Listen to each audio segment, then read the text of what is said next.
in the secluded foothills of the Blue Ridge Mountains where wilderness meets solitude. Jamie, a compassionate woman living near a wooded area, noticed a wild bobcat regularly appearing near her home. Understanding its cautious nature, she quietly began leaving out food to help the animal. As winter tightened, the bobcat's visits grew more regular, a silent acknowledgement passing between woman and wild bobcat. But one January morning, after a devastating storm, everything changed. A desperate sound scratched at Jamie's door. On her porch stood the bobcat, but she wasn't alone.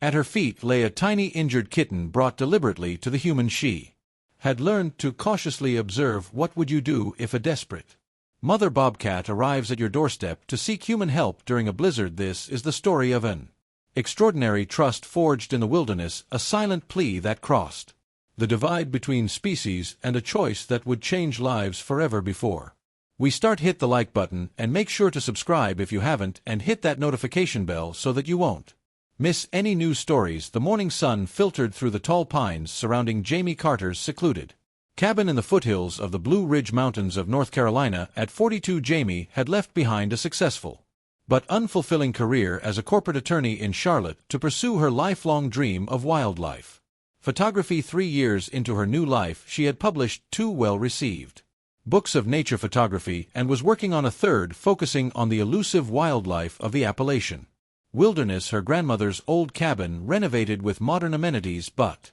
retaining its rustic charm, sat on 20 acres of woodland property. The isolation suited Jamie perfectly. Her nearest neighbor was 2 miles down the winding dirt road, and the small town of Piney Creek was a 30-minute drive away. Here, surrounded by the sounds of nature rather than honking horns and office chatter, she had found the peace she'd been seeking.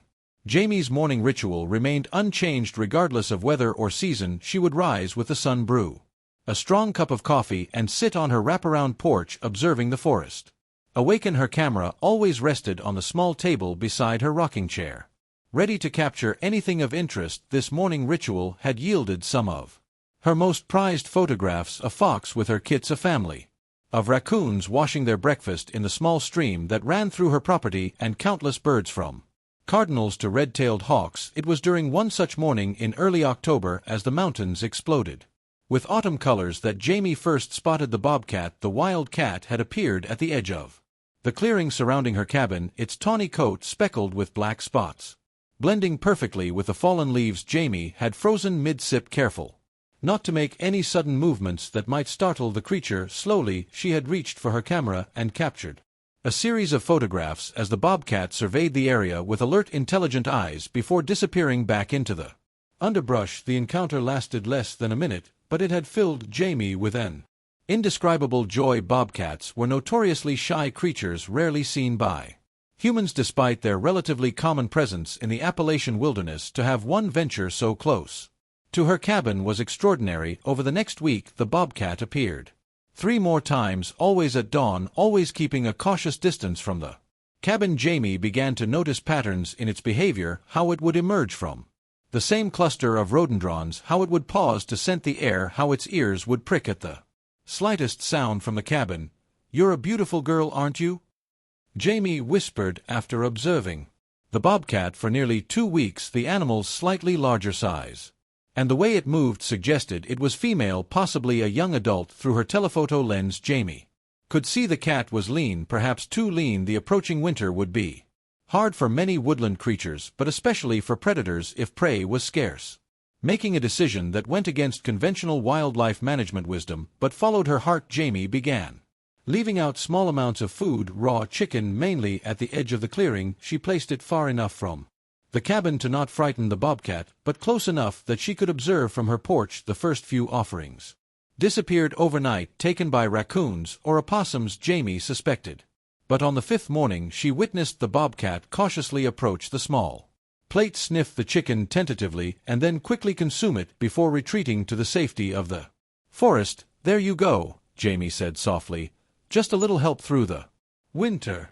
The feeding became part of Jamie's routine. She was careful not to provide too much, just enough to supplement the bobcat's natural diet, not replace it. She researched extensively about bobcats and consulted via email with a wildlife biologist from the State University about the ethics and practicalities of her Actions limited supplemental feeding isn't ideal but likely won't create dependency if done correctly. Dr. Elainer Martin had written back, keep it minimal and irregular and absolutely maintain distance at all times for both your safety and the bobcat's continued wild behavior. Jamie followed this advice meticulously. Sometimes she would leave food, sometimes not. She never attempted to approach the bobcat or encourage it to come closer to the cabin. Their relationship, if it could be called that, was one of mutual respect and distance. As November turned to December and the first snowfalls blanketed the mountains, the bobcat's visits became more regular. Jamie began to notice subtle changes in the wild cat's behavior. Though still cautious, it would linger longer in the clearing, sometimes sitting in the weak winter sunshine after consuming the food Jamie had left. Once it even remained when Jamie stepped onto the porch, simply watching her with those intense amber eyes before unhurriedly retreating to the forest. I think we're becoming friends, Jamie told her sister Kate during their weekly phone call. Well, not friends exactly, more like peaceful coexisters. Kate laughed. Only you would use a word like coexisters, Jamie. Most people get cats or dogs as pets. You know, normal domesticated animals that don't have claws that could disembowel you. She's not a pet, Jamie corrected firmly. She's a wild animal who sometimes accepts food from me. There's a huge difference. You've named it. No, I haven't named her. That would be crossing a line, but yes, I'm fairly certain it's a female. Jamie paused, considering whether to share her latest observation, and I think she might be a mother. A mother? There are baby bobcats out there. Probably just one. I've seen tracks in the snow, a smaller set alongside hers.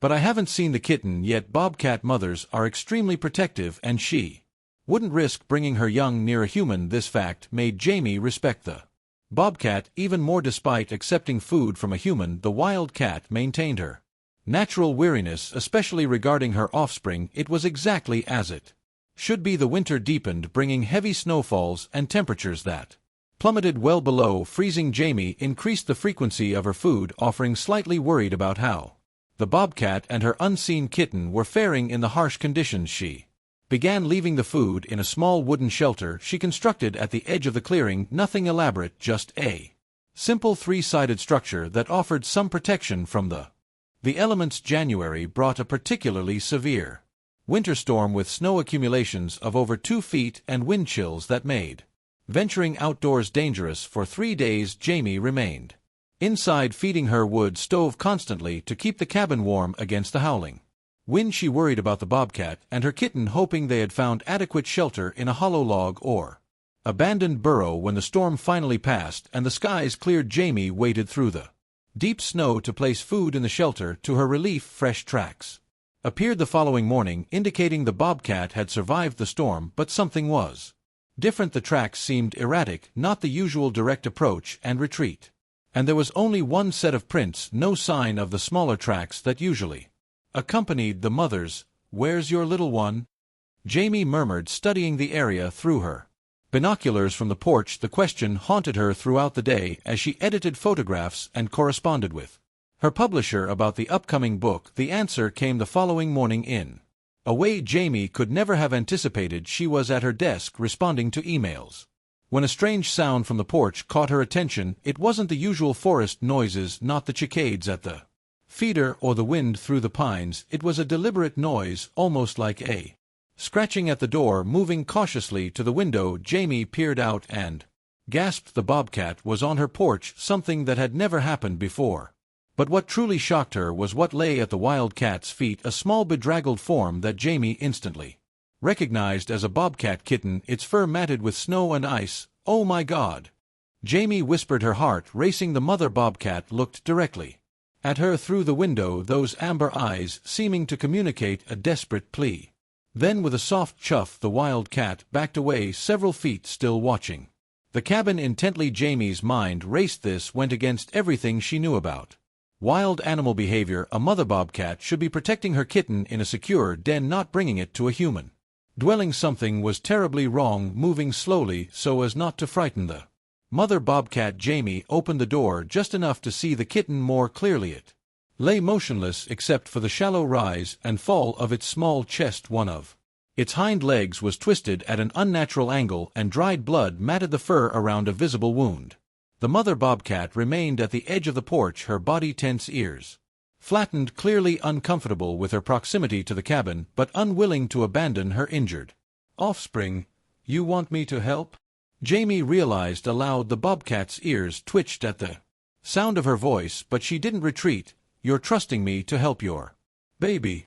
The realization brought tears to Jamie's eyes. This wild creature, following some unfathomable instinct, had brought her injured kitten to the only source of potential help in Miles, the human who had been feeding her through the winter months. Jamie's first call was to Dr. Eleanor Martin, the wildlife biologist.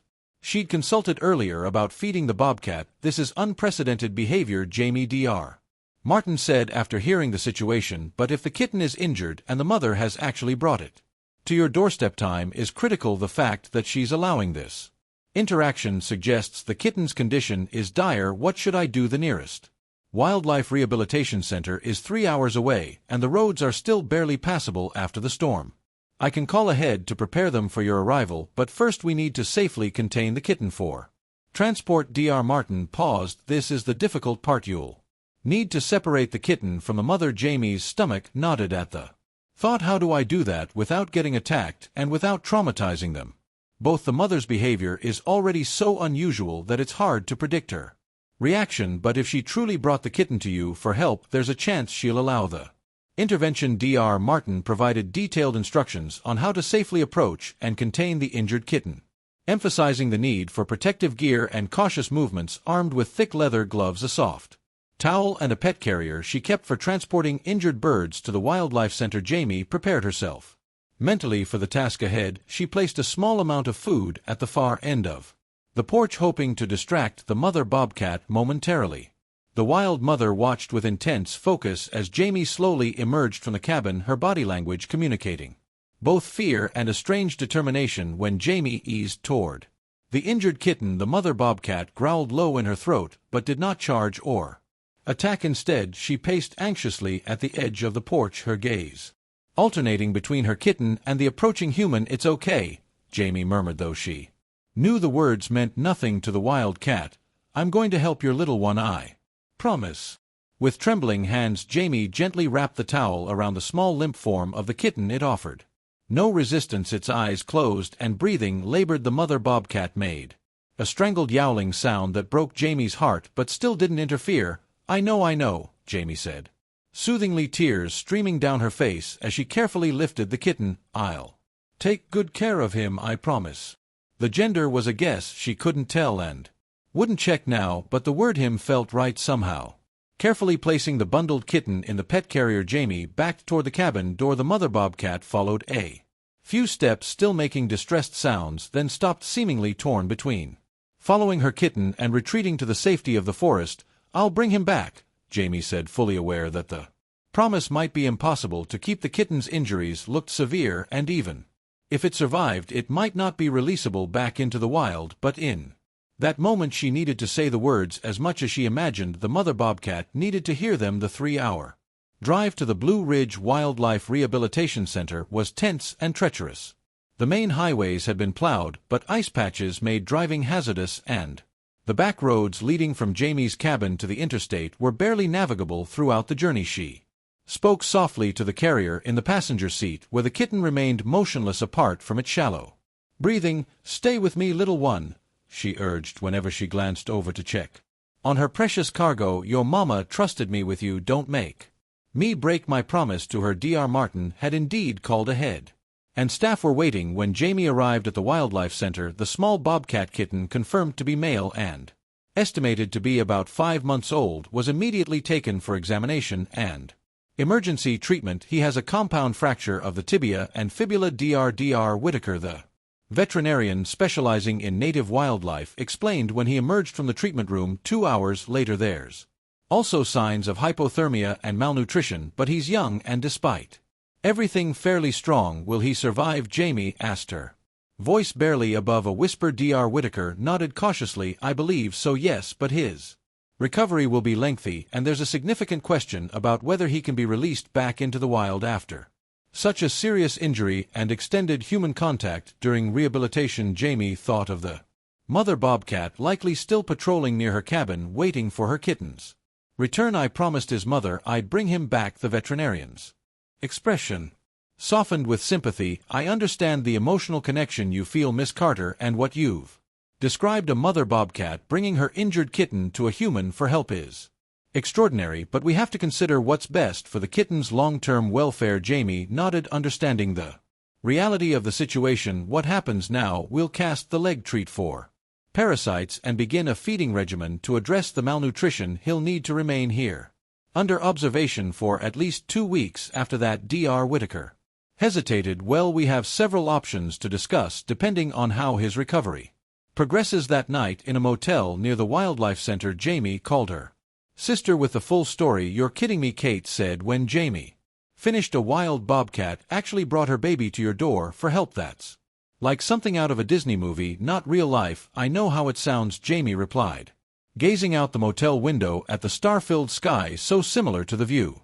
from her cabin porch. But Dr. Martin says, while it's extremely rare, there have been documented cases of wild animals seeking human help when in distress. The fact that I'd been feeding her, establishing a pattern of non-threatening interaction, might have created just enough trust for her to take that desperate chance. What happens to the kitten now, and what about the mother? Jamie sighed, the weight of responsibility heavy on her shoulders. The kitten, I've started calling him Milo in my head, will stay at the rehab center until his leg heals. After that, they'll assess whether he can be released back into the wild, and if he can't, then they'll look for a wildlife sanctuary that can provide permanent care. Jamie paused, considering something she'd been thinking about during the long drive. Or what? Kate prompted. Or I might apply to provide a home for him. The center has a program for trained wildlife rehabilitators to house non-releasable native animals. I'd need to take courses, get certified, build proper enclosures, but it's possible. There was a long silence on the other end of the line.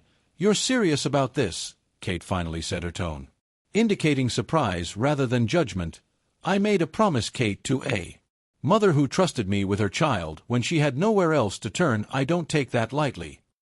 Over the next several weeks, Jamie divided her time between her cabin and the wildlife center, making the 3-hour drive every few days to check on Milo's progress. The kitten was responding well to treatment, his fractured leg healing properly within its small cast, his weight increasing steadily on the specialized diet provided by the scent staff during her visits. Jamie observed the careful protocols the rehabilitation staff followed to minimize human imprinting, using specialized feeding equipment that prevented Milo from associating humans with food, limiting direct contact and exposing him to natural elements and sounds from his native environment. But despite these precautions, it became increasingly clear that Milo's young age at the time of injury, combined with the extensive human intervention required for his recovery, was affecting his developmental trajectory. While he retained many wild instincts, he showed none of the fear response toward humans that would be necessary for successful reintroduction to the wild. He's approaching a critical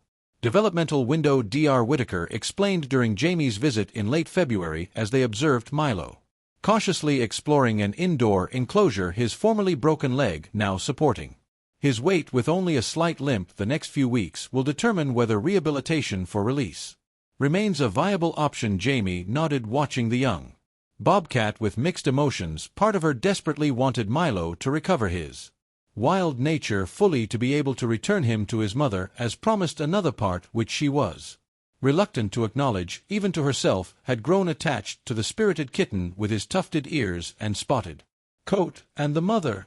She asked, turning to Dr.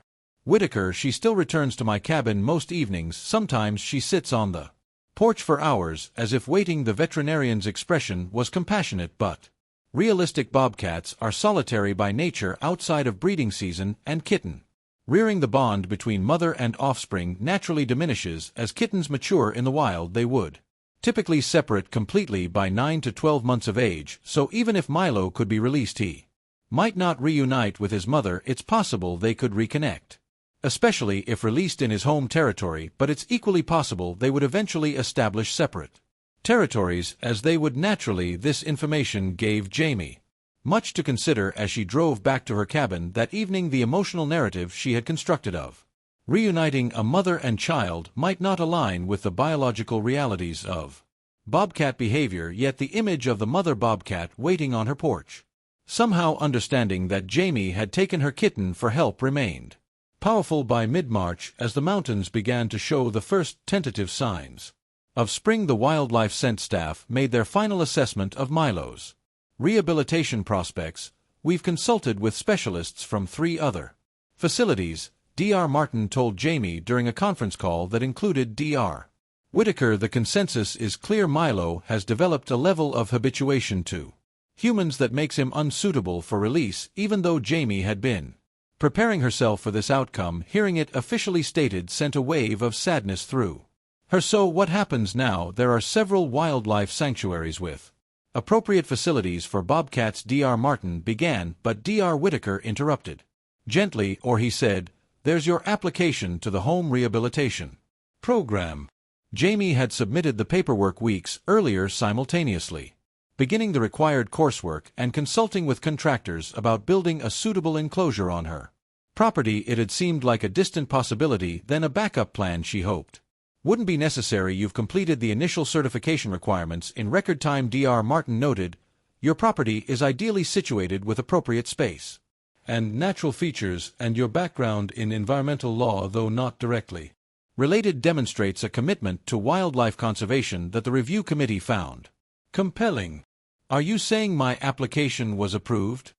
Jamie asked, hardly daring to hope. "Conditionally, yes, subject to completion of the advanced certification course and construction of an enclosure that meets all specifications for permanent bobcat housing." The next 6 weeks passed in a blur of activity. Jamie threw herself into completing the certification requirements, absorbing information about bobcat behavior, nutrition, enrichment needs, and health, monitoring the construction of Milo's enclosure, a spacious area incorporating natural features like trees, rocks, and a small artificial stream, progressed rapidly.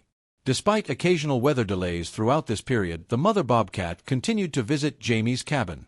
Though less frequently as spring advanced and natural prey became more abundant, she no longer approached the porch but would often appear at the edge of the clearing, watching the cabin with those inscrutable amber eyes before melting back into the increasingly verdant forest. During these visits, Jamie would speak softly to her from the porch. "He's doing well," she would say. "His leg has healed, he's growing strong."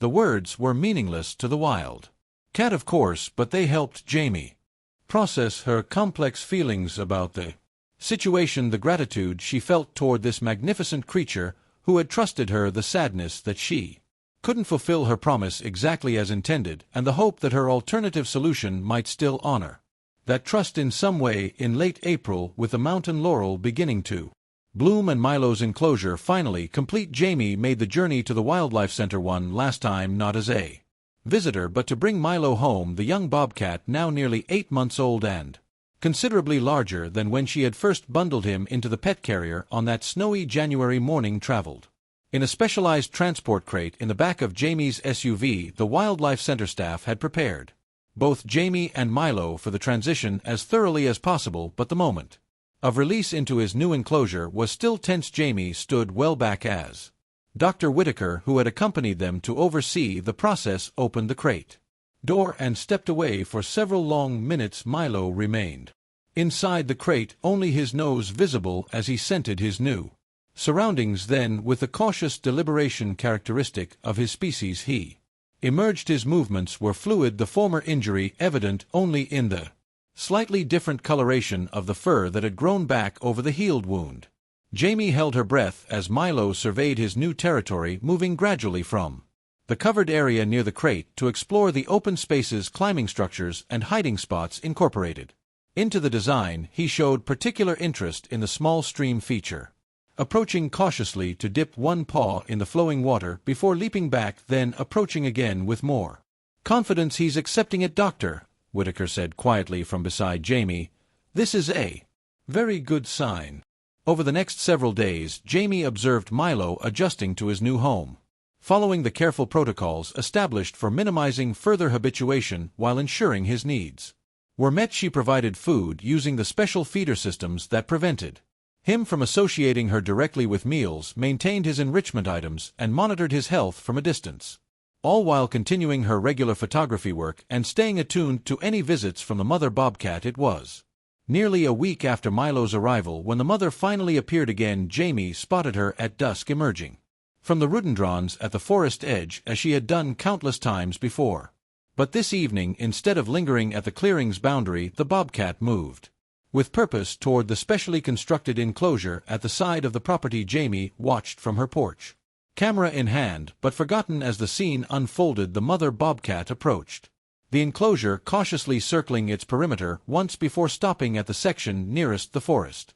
Through the specialized mesh, she and Milo came face to face for the first time in nearly 4 months. What passed between them, Jamie could not say. Both cats remained motionless, amber eyes locked on one another in silent communication. After several minutes, the mother bobcat sat down on her haunches, still facing the enclosure.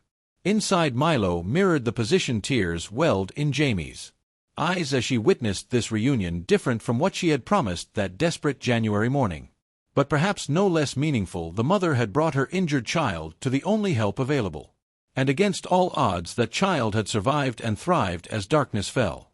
The mother bobcat finally rose and retreated to the forest edge, but she did not disappear entirely. Instead, she settled in a patch of mountain laurel with a clear view of the enclosure, her form visible in the growing moonlight. The pattern continued in the days and weeks that followed.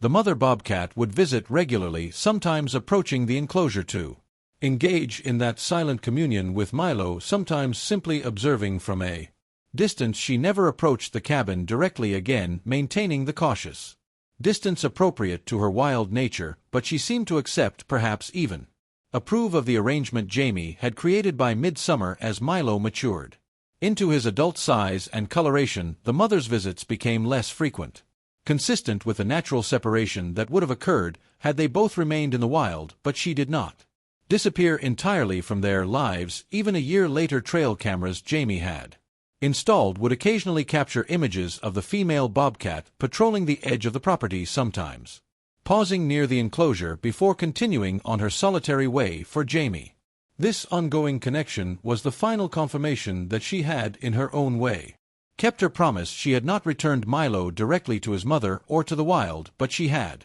created a space where he could live safely while maintaining some connection to his origins. She had honored the trust placed in her that snowy January morning when a desperate mother had defied her instincts to seek help from a human. As she compiled her 3rd book of wildlife photography, which would include remarkable images of both Milo and his mother, Jamie often reflected on the extraordinary chain of events that had brought them all together. Her simple act of leaving food for a hungry bobcat had initiated a relationship that challenged conventional boundaries between wild and tame, between human intervention and natural processes. It wasn't a perfect solution. Nothing involving the complex intersection of human and wild lives ever could be, but in its imperfection, in the compromises and adaptations made by all parties, there was a profound beauty that Jamie captured, not just in her photographs but in her daily life among the mountains, where a wild mother still roamed free and her son lived safely under the care of the human she had, against all odds,